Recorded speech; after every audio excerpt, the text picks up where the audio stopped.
पीरा मुंहिंजो पीर आ इलियास क़ादरी, पीरा मुंहिंजो पीर आ इलियास क़ादरी। लाड़काने शहर में खजी वारी मस्जिद मदीना नालो हुयो, मदीना मस्जिद।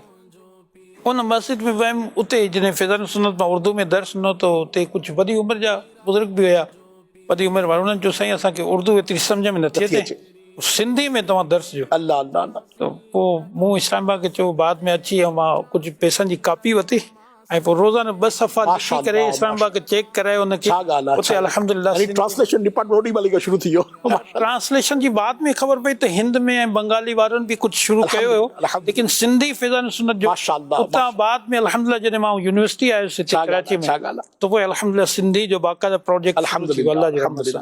हींअर त माशाअल्लाह ट्रांसलेशन डिपार्टमेंट तर्जुमा क़ुरान, कंजुल इरफान शरीफ, कंजुल ईमान त पहिरीं थी चुको माशाअल्लाह, कंजुल इरफान शरीफ अल्हम्दुलिल्लाह सिंधी में अची चुको अल्लाह जी रहमत सां माशाअल्लाह। क़ुरान करीम अल्लाह तबारक तआला जो जेको अज़ीम किताब आहे, किताबुल्लाह आहे, ऐं उनजो जेको तर्जुमो आहे दुनिया जी मुख़्तलिफ़ ज़बानुनि में आहे अल्हम्दुलिल्लाह, लेकिन सिंधी ज़बान में बि पंहिंजी जगह ते हुयो। लेकिन जेको मोहब्बत इश्क जेको तर्जुमो कंज़ुल ईमान आला हज़रत इमाम अहमद रज़ा जे तर्जुमे कंज़ुल ईमान खे, ऐं सची ॻाल्हि आहे असां नंढी उमिरि में बि अमीर अहले सुन्नत दामत बरकातुहू जे ज़रिए कंज़ुल ईमान जो बार बार तर्जुमे जो ॿुधंदासीं। ऐं उन खां पोइ हाणे ख़ुशी जी ॻाल्हि आहे त कंज़ुल ईमान ऐं कंज़ुल इरफान इहे ॿई सिंधी ज़बान में बि अल्हम्दुलिल्लाह शाया थी चुका। हिते मुंहिंजे ज़हन में त नाज़रीन खे किथे ग़लतफ़हमी न थी वञे त अल्हम्दुलिल्लाह रब्बिल आलमीन सिंधी ॿोली उहा मुबारक ॿोली आहे। चयो वञे थो त हिस्टोरिकली क़ुरान करीम जो दुनिया में सभिनी खां पहिरियों तर्जुमो सिंधी ज़बान में थियो अल्लाह तबारक व तआला अज़्ज़ व जल जी रहमत सां। ऐं माशा अल्लाह अज़्ज़ व जल वक़्तन फ़वक़्तन उलमाए हक़ा, उलमाए अहले सुन्नत अल्हम्दुलिल्लाह रब्बिल आलमीन हिन जो तर्जुमो फरमाईंदा रहिया। पोइ सैयदी आला हज़रत अज़ीमुल बरकत अज़ीमुल मर्तबत मौलाना शाह इमाम अहमद रज़ा ख़ान रहमतुल्लाहि तआला अलैहि जेके इमाम अहले सुन्नत आहिनि ऐं 14हीं सदीअ जा मुजद्दिद आहिनि, साईं जो जेको तर्जुमा क़ुरान आहे अल्हम्दुलिल्लाह हू पंहिंजी मिसाल पाण आहे। ऐं माशाअल्लाह अज़्ज़ व जल सिंध जे कई उलमाए हक़ा उन जो बि तर्जुमो कयो ऐं रहमत ख़ुदा सां दावत इस्लामी खे बि इहो शरफ़ हासिल थियो जो उहो तर्जुमो इन सां गॾोगॾु मुफ्ती क़ासिम साहब दामत बरकातुहुल आलिया जेको तर्जुमो फरमायो अञा आसान आहे। ऐं अॼु जे दौर जे एतबार सां बिलख़ुसूस नौजवान जे ज़हन जे एतबार सां, नफ़्सियात जे एतबार सां, जदीद अंदाज़ जे एतबार सां तर्जुमा कंज़ुल इरफान अल्हम्दुलिल्लाह पंहिंजी मिसाल पाण आहे। त रहमत ख़ुदा सां उन जो बि तर्जुमो थी चुको आहे। त ही सभु नेमतूं आहिनि, हिन नेमतुनि जी क़दुरु करणु खपे। अल्लाह पढ़ण जी तौफ़ीक़ अता करे माशाअल्लाह। ऐं फैज़ान सुन्नत जो हिन वक़्तु सिंधी, बंगला में, हिंदी मुख़्तलिफ़ ज़बानुनि में अल्हम्दुलिल्लाह ये किताब जेके आहे मकतबतुल मदीना या दावत इस्लामी जी वेबसाइट तां बि डाउनलोड करे सघनि था। या शेख कामिल दामत बरकातुहू अलैहि जी उहा किताब जेकी सॼी दुनिया में पढ़ी वञे थी। ऐं हिकिड़ो वक़्तु हो जेको असां बिला शुबा इहा ॻाल्हि चवंदा हुआसीं त उर्दू में पढ़ी वञण वारी सभिनी खां मक़बूल तरीन किताब जेकी अमूमी मसाजिद में पढ़ी वञे थी उहा फैज़ान सुन्नत है। दुनिया के लखन मसाजिद में अल्हम्दुलिल्लाह रब्बिल आलमीन फैज़ान सुन्नत जो दर्स थिए थो ऐं फैज़ान सुन्नत जा मुख़्तलिफ़ जेके बाब आहिनि हू वक़्तन फ़वक़्तन शेख कामिल दामत बरकातुहुल आलिया जी तरफ़ां ईंदा रहिया ऐं अल्हम्दुलिल्लाह उहे दर्स जे लाइ तरकीब ठहंदी रही। अल्हम्दुलिल्लाह इन ई फैज़ान सुन्नत खे सिंधीअ में तर्जुमो कयो वियो ऐं सिंध जी माशा अल्लाह अज़्ज़ व जल अक्सर मसाजिद में जेके अहले सुन्नत जो आहिनि हुन में अल्हम्दुलिल्लाह शेख कामिल दामत बरकातुहुल आलिया जे हिन किताब फैज़ान सुन्नत जो दर्स ॾिनो वेंदो आहे। ऐं अलाए केतिरी मरतबा माशाअल्लाह क़दीम फैज़ान सुन्नत जो त ख़तम बि थियो आहे। हुन खां पोइ माशाअल्लाह मुख़्तलिफ़ चैप्टर ईंदा रहिया ऐं अञा ताईं अचनि पिया। अल्लाह शेख कामिल जे क़लम खे सलामत रखे। इंशाअल्लाह इहे किताब ईंदा पिया ऐं अल्लाह जी रहमत सां हिन जा तर्जुमा थींदा पिया ऐं असां ॿुधंदासूं, दर्स ॾींदासूं ऐं इंशाअल्लाह नेकी जी दावत खे आम बि कंदासूं इंशाअल्लाह। अच्छा अतर भाई, दावत इस्लामी के हवाले से जीअं मां ॿुधायो त मुख़्तलिफ़ क़ौमनि में, मुख़्तलिफ़ ज़बानुनि में, मुख़्तलिफ़ मुल्कनि जे माण्हुनि में इहा दावत इस्लाम जो पैगाम पहुतो आहे। त अमीर अहले सुन्नत दामत बरकातुहू आलिया पंहिंजे मदनी मुज़ाकिरे में, बयानात में या कॾहिं कॾहिं गुफ्तगू में सिंधी अल्फाज बि फरमाईंदा। अमीर अहले सुन्नत खे सिंधी ईंदी आहे? अगर आऊं मुरीद थी अलकर्ज़ करिया त चओ त मुंहिंजे मुर्शिद खे छा नथो अचे। सुभान अल्लाह। बेशक वटो वरी फितरे जे तौर ते सदको करे या ॾेई ॾे त छा अदा थी वेंदो? अगर फितरे जो जेको माप आहे उन जे मुताबिक़ अगर अटो ॾिए थो, गेहूं ॾिए थो, जेको ॾिए थो उन जी क़ीमत जो चावल ॾी ॾिए थो तॾहिं बि एतिरो अदा थी वेंदो। त शेख कामिल दामद बरकातुहू जॾहिं कोई इस्लामी भाउ सिंधी में सवाल कंदो आहे तव्हां ॾिसंदा हूंदा त अमूमन सिंधी जा वर्ड्स इस्तेमालु करे दिलजोईअ जा सामान कंदा आहिनि। कॾहिं को पंजाबीअ में चवंदो आहे त पंजाबीअ में जवाबु ॾींदा आहिनि, को पछतो चवंदो आहे त पछतो में जवाबु ॾींदा आहिनि। उन सां का न का निस्बत जोड़ींदा आहिनि ताकी इस्लामी भाइरनि जी दिलजोई जो सामान थी सघे। छो जो ही सूफ़िया जो, औलिया जो, नेकबाननि जो, अल्लाह वारनि जो अंदाज़ ई इहो आहे। अल्लाह ताला हुननि जा दर्जा बुलंद फरमाए। अमीर अल सुन्नत जे अंदाज़ मां हिकु दिलजोई जे हवाले सां गुफ़्तगू कई त इहा ॾिठो आहे त जीअं सिंध कल्चर जो डे ईंदो आहे त अमीर अल सुन्नत उन वक़्तु पाण अजरक पाईंदा आहिनि ताकी इस्लामी भाउरनि जे दिलि खे ख़ुशी पैदा अल्हम्दुलिल्लाह। मुसलमान जी दिलि खे ख़ुशि करणु माशाअल्लाह, इहा अल्हम्दुलिल्लाह दिलजोई वॾी इबादत आहे। माशाअल्लाह माशाअल्लाह ऐं कॾहिं कॾहिं अमीर अल सुन्नत भली करे आया अल्हम्दुलिल्लाह। सिंधी जुमलनि सां माशाअल्लाह दिलजोई बि फरमाईंदा आहिनि। आऊं चवां थो हिकिड़ी मां हिकिड़ी ॻाल्हि इहा ज़रूरु चवंदुसि ते त अजरक जो रिवाइवल चइजे न, रिवाइवल माशाअल्लाह त यकीनन कल्चरल डे त जेको तरकीब ठहे थी अल्लाह तबारक व तआला जेको शरीयत जे मुताबिक़ हुन जी तक़रीबात थियनि थियूं, अल्लाह हुननि में बरकतूं अता फरमाए। और कल्चरल डे ते का अहिड़ी शइ थिए थी जेकी शरई तौर ते दुरुस्त न आहे त अल्लाह ताला हिदायत अता फरमाए। पर बिलख़ुसूस सिंधी अजरक जे रिवाइवल में जनाब शेख कामिल शेख तरीक़त अमीर अहले सुन्नत दामद बरकातुहू आलिया जो किरदार सॼी दुनिया में आया आहे। अवां यकीन मञो बैरून मुल्क जो हींअर तरबियती इज्तिमा थियो, यादि आहे तव्हांखे त मुख़्तलिफ़ मुल्कनि खां इस्लामी भाइर बिलालिन खे जेके अफ्रीका जा इस्लामी भाइर हुननि खे सिंधी अजरक, इटालिया मां इस्लामी भाई जेके आया हुननि खे सिंधी अजरक, यूके मां इस्लामी भाइर आया हुननि खे सिंधी अजरक, सुभान अल्लाह जेके आहिनि ही बैरून मुल्क जा, को कारो आहे को गोरो आहे, हुनखे बि अल्हम्दुलिल्लाह रब्बिल आलमीन शेख कामिल दामद बरकातुहू आलिया जी अजरक सां मुहब्बत, दर हक़ीक़त चादर सां मुहब्बत आहे। चादर नबी पाक अलैहिस्सलातु वस्सलाम जिन जी मुबारक अदा आहे त पोइ हिन अदा खे अपनाईंदे शेख कामिल दामद बरकातुहू आलिया अक्सर औक़ात तव्हां ॾिसंदा हूंदा त अजरक खे पसंदि फरमाईंदा आहिनि, अजरक पाईंदा आहिनि। त पोइ माशाअल्लाह सॼी दुनिया में इहो कल्चर आहे।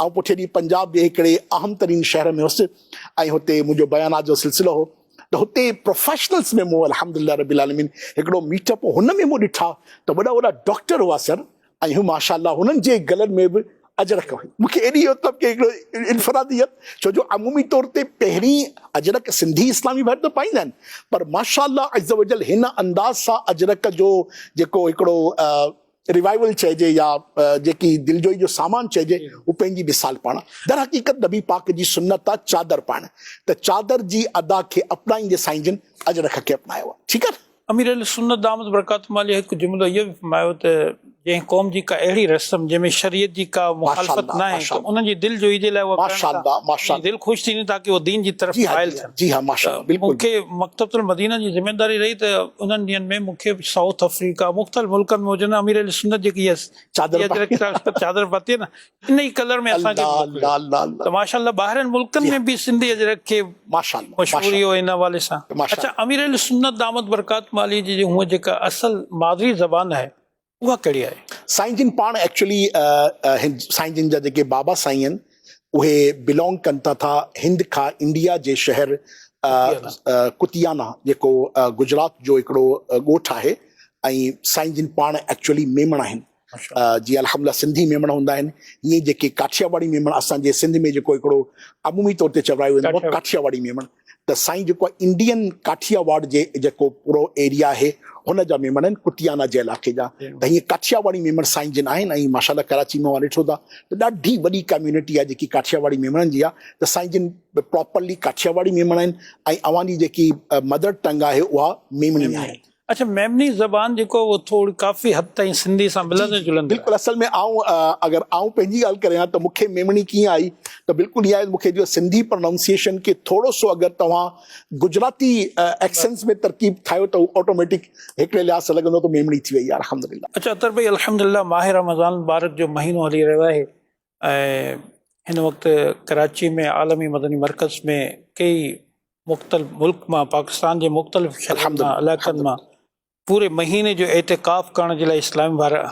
बल्कि शायदि अॼु मां ॾिठो त अफ्रीका मां बि कुझु मुल्क आहिनि, श्रीलंका मां जी ॿाहिरनि मुल्कनि मां बि कुझु इस्लामी भाइर 3 ॾींहं पूरो महीनो रमज़ान मुबारक जो बरकतूं हासिल करण जे लाइ आलमी मरकज़ में ख़ुदि अमीर अल सुन्नत दामद बरकातुहू आलिया जलवा अफ़रोज़ आहिनि ऐं ॾींहं में 2 दफ़ा मदनी मुज़ाकरो फरमाइनि था।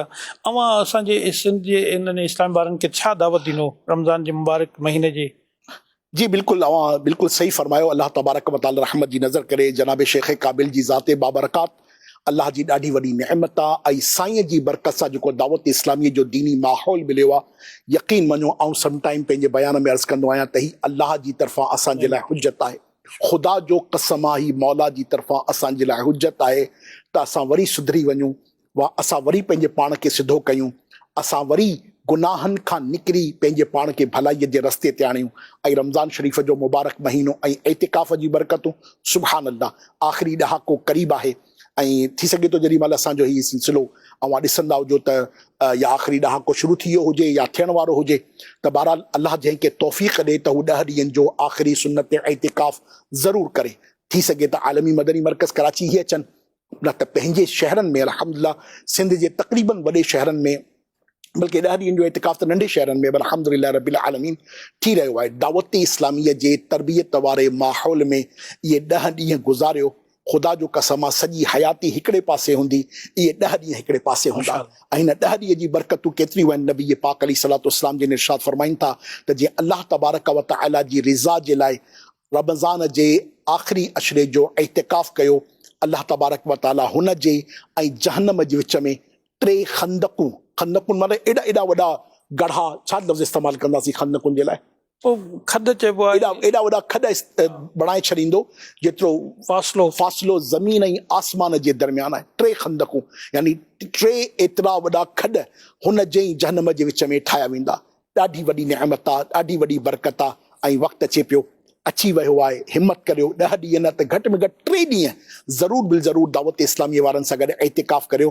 अवां ॾिसंदा त हिन मर्द कलंदर जी केतिरी बरकतूं आहिनि। छो जो साईं शाह साहिब जो हिकिड़ो बेट जो हिकिड़ो मूंखे शेर अमूमी तौर ते यादि ईंदो आहे। चवां त अर्ज़ु करियां त माण्हू सभु न सुहिणा, पखी सभु न हंज, कंहिं कंहिं माण्हू मंझ अचे बू बहार जी। त इहे उहा हस्ती आहिनि जंहिंमां बू बहार जी अचे थी। हिन जी बरकतुनि सां सॼी बहारूं आहिनि। अल्लाह तबारक व तआला अज़्ज़ वजल हिननि ऐं तमामु अकाबिरीन उम्मत जी बरकत सां, अकाबिरीन अहले सुन्नत जी बरकत सां सिंध धरतीअ ते जेतिरा औलिया अल्लाह आहिनि, सूफ़िया आहिनि, वल्लाह हुननि जी बरकतूं आहिनि जो असां ते वॾियूं मुसीबतूं नथियूं अचनि। ऐं जेके मुसीबतूं अचनि थियूं हिननि जी बरकतुनि सां टरनि थियूं। ऐं जेके मुसीबतूं आयल आहिनि, यकीन मानो असांजे दरजात जी बुलंदी जे लाइ आयल आहिनि। अल्लाह तबारक व तआला हिननि जा इक़बाल ख़ूब बुलंद फरमाए। अच्छा, अल्हम्दुलिल्लाह। अभी असीं आख़िर ख़त्म जी तरफ़ अचूं था। अमीर अहले सुन्नत दामत बरकत आलिया जी हिन वक़्तु जेका उमिरि मुबारक आहे, सफ़ेद रीश आहिनि, अल्लाह तबारक तआला उन जो सायो असांजे मथां आमीन, दराज़ आमीन, फरमाए। अंदरूनी सिंध में या मुख़्तलिफ़ शहरनि में हिन वक़्तु जेका ख़बर आहे, शायदि सफ़र मुबारक केतिरो न आहे, लेकिन अमीर अहले सुन्नत दामत बरकत आलिया जे जेके शहज़ादा आहिनि, ख़लीफ़ा अमीर अहले सुन्नत माशाअल्लाह, हाजी उबैद रज़ा, उन्हनि जो सिंध जी तरफ़ ऐं मुख़्तलिफ़ मुल्कनि में शहरनि में सफ़र जारी आहे, या शायदि सिंध जी मुख़्तलिफ़ शहरनि में जा इज्तिमात भी जारी आहे। जी जी माशाअल्लाह अज़्ज़ वजल, अल्लाह ताला शेख कामिल के बरकत अता फरमाए। साईं जी 1950 में विलादत थी आहे ऐं 2023 हली रहियो आहे। त कमोबेश अगरि असां ईसवी एतबार सां ॾिसूं त 73 साल, ऐं अगरि दीनी एतबार सां जेके चंड जी तारीख़ुनि जे एतबार सां ॾिसूं त 75वीं यानी 75th ईयर्स, 75वां साल, छा चवंदा जी 75 साल साईं जी उमिरि मुबारक थी वई आहे। अल्लाह ताला साईं खे दराज़ी उमिरि बिल ख़ैर बि सिहत आफ़ियत नसीब फरमाए। पर साईं जो मिज़ाज शरीफ़ पहिरें ॾींहं खां ई अल्हम्दुलिल्लाह रब्बिल आलमीन नेकीअ जी दावत खे आम करण जे हवाले सां पंहिंजे कम खे तक़सीम कयो, पंहिंजे कम खे वधायो, पंहिंजे कम खे अॻियां ॾियो। हिन एतबार सां माशाअल्लाह दुनिया भर में जेतिरा मुबल्लिगीन फैलियल आहिनि, ई साईं जी बरकतूं आहिनि। ऐं पोइ साईं जी बरकत सां जॾहिं हज़ारे मुबल्लिगीन थिया त पोइ अवांजा पंहिंजा शहज़ादा त बिलख़ुसूस जानशीन अमीर अहले सुन्नत, ख़लीफ़ा अमीर अहले सुन्नत हज़रत मौलाना उबैद रज़ा अत्तारी अल मदनी दामत बरकातुहुल आलिया, साईं जिन जा त सफ़र माशा अल्लाह अज़्ज़ वजल कसरत सां मुसलसल आहिनि। मुल्क ऐं बैरून मुल्क में 3/4 ॾींहुं बि नवाबशाह में अल्हम्दुलिल्लाह साईं जिन आयल हुआ।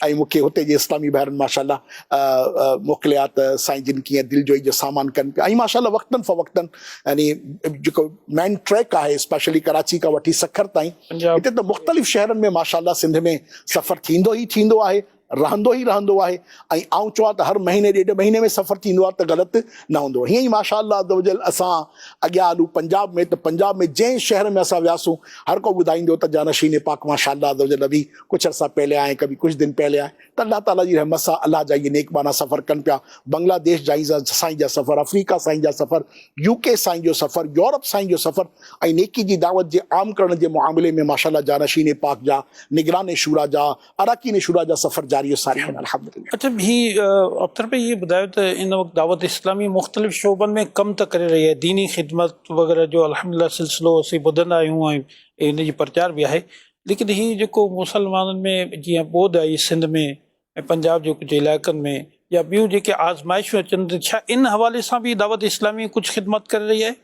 अल्लाह ताला रहमत जी नज़र करे। दावत इस्लामी माशाअल्लाह अज़ वजल साईं त ॼाणो था त तक़रीबन 80 डिपार्टमेंट्स में कमु करे पई ऐं हुन 80 डिपार्टमेंट्स खे आउं पंहिंजी इस्तिलाह में थोरो सम्झाइण जे लाइ आसान करियां त 3 सेगमेंट्स आहिनि जंहिंमें दावत इस्लामी बुनियादी तौर ते अहम तरीन कमु करे पई। असांजा 80 डिपार्टमेंट हिन 3 सेगमेंट्स में, हिन 3 प्लेटफॉर्म्स ते गोया के तक़सीम आहिनि। पहिरियों प्लेटफॉर्म कैरेक्टर बिल्डिंग आहे, इस्लाह मुआशरा जे लाइ अल्हम्दुलिल्लाह रब्बिल आलमीन ही मदनी काफ़िलनि जो सफ़र, ही नेक आमाल जी तरकीब, ही दरस फैज़ान सुन्नत, ही फजर में मुसलमाननि खे जाॻाइण, ही इलाक़ाई दौरा बराई नेकी जी दावत, ही इज्तिमात, ही हफ़्तावार इज्तिमात, ही मदनी मुज़ाकरा, ही सभु कैरेक्टर बिल्डिंग जी तरकीब में अल्हम्दुलिल्लाह रब्बिल आलमीन अचे थो। ऐं हिन ई कैरेक्टर बिल्डिंग जे लाइ माशाअल्लाह अज़ वजल मीडिया जो इस्तेमालु, सोशल मीडिया जो इस्तेमालु, इलेक्ट्रॉनिक मीडिया जो इस्तेमालु, ही सभु अल्हम्दुलिल्लाह हिन में अचे थो।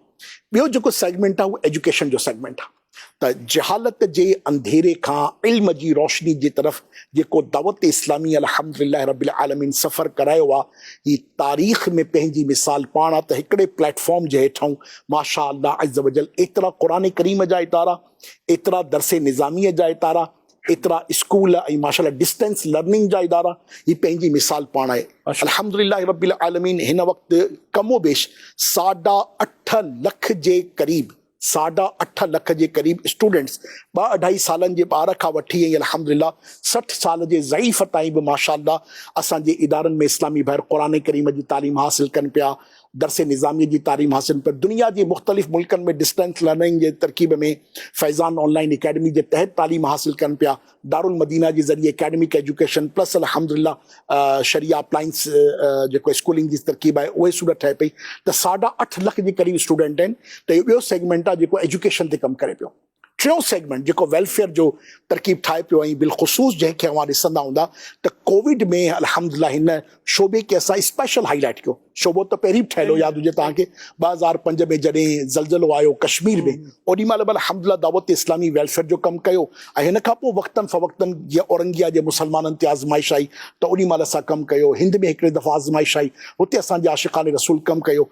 हीअं ई कोविड में जेकी आज़माइश आई ऐं अहिड़ी आज़माइश अल्लाह तबारक व ताला वरी कंहिंखे न ॾेखारे। ऐं चवां थो त ज़मीन जो लोॾ हुजे या ख़ुदा न ख़ास्ता किथे आयल ॿोॾ हुजे, दावत इस्लामीअ जो FGRF डिपार्टमेंट मुसलमाननि जी ख़ैरखाई जे लाइ, दिलजोई जे लाइ मौजूदु आहे। अंदरूने सिंध में जेको पुठियनि अरसनि में ॿोॾ आई, सैलाब आयो, हिन में दावत इस्लामी जेको कमु कयो, कराची में जेके बारिशूं आयूं हुननि में जेके दावत इस्लामी कमु कयो, कराची जे अतराफ़ में जेके ॻोठनि में केतिरी तकलीफ़ आई, इस्लामी भाइर पाणीअ में अंदरि दाख़िल थी मानी पिया पहुचाइनि, हुते इस्लामी भाइरनि जी दिलजोई जा सामान पिया कनि।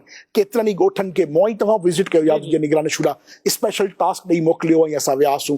ऐं माशाअल्लाह हींअर बि सहराए थर में जेके पंहिंजा प्रोजेक्ट हलनि पिया, अंदरूने सिंध में जेको अल्हम्दुलिल्लाह मॉडल जो विलेज जो प्रोजेक्ट हले पियो, अंदरूने बलोचिस्तान में जेको प्रोजेक्ट हले पियो, हीअं ई ज़लज़लो जेको आयो सीरिया में ई तुर्किया में, उनमें जेको दावत इस्लामी कमु कयो आहे उहो पंहिंजी मिसाल पाण आहे। हीअं ई अल्लाह ताला जी रहमत सां जेको थैलीसीमिया में असां कमु कयो, दावत इस्लामी जी प्लेटफॉर्म FGRF जी तरफ़ां कमोबेश हिन वक़्त ताईं असां 60,000 थैलीसीमिया जे ॿारनि ताईं अल्हम्दुलिल्लाह रत पहुचाए चुका आहियूं। ऐं दावत इस्लामी जी मरकज़ी मजलिस शूरा जो इहो पाण में अहद आहे इंशाअल्लाह त जेसि ताईं असांजे इंशाअल्लाह अज़्ज़ वजल वजूद में रत आहे, असां थैलीसीमिया जे ॿार खे रत जी कमीअ जी वजह सां मरण न ॾींदासूं। पीरा मुंहिंजो पीर आहे इलियास क़ादरी। अच्छा अतर भाई ही दावत इस्लामी जो सोशल मीडिया जो सिंधी पेज आहे, इन हवाले सां मां ॿुधायो त दुनिया में 2 क़िस्म जा माण्हू आहिनि। हिकिड़ा आहिनि जेके ख़ैर जे फैलण जा सबबु आहिनि, ॿिया आहिनि जेके शर जे फैलण जा सबबु आहिनि। सभिनी खां पहिरीं त मां ऐं अवां ॾिसूं त मां ऐं अवां ख़ैर खे फैलाइण वारनि में आहियूं या शर खे फैलाइण वारनि में। ऐं अल्लाह मूंखे ऐं अव्हां खे ख़ैर खे फैलाइण वारनि में रखे। हाजी इमरान अत्तारी दामद बरकत मालिया फरमाइनि था अमीर अहले सुन्नत जे चेहरे मुबारक जी ज़ियारत करे अल्लाह जी बारगाह में दुआ घुरो त या अल्लाह ही उहो मुबारक चेहरो आहे अल्लाह गुनाहनि खां पाक आहे, गुनाहनि खां दूर आहे। अल्लाह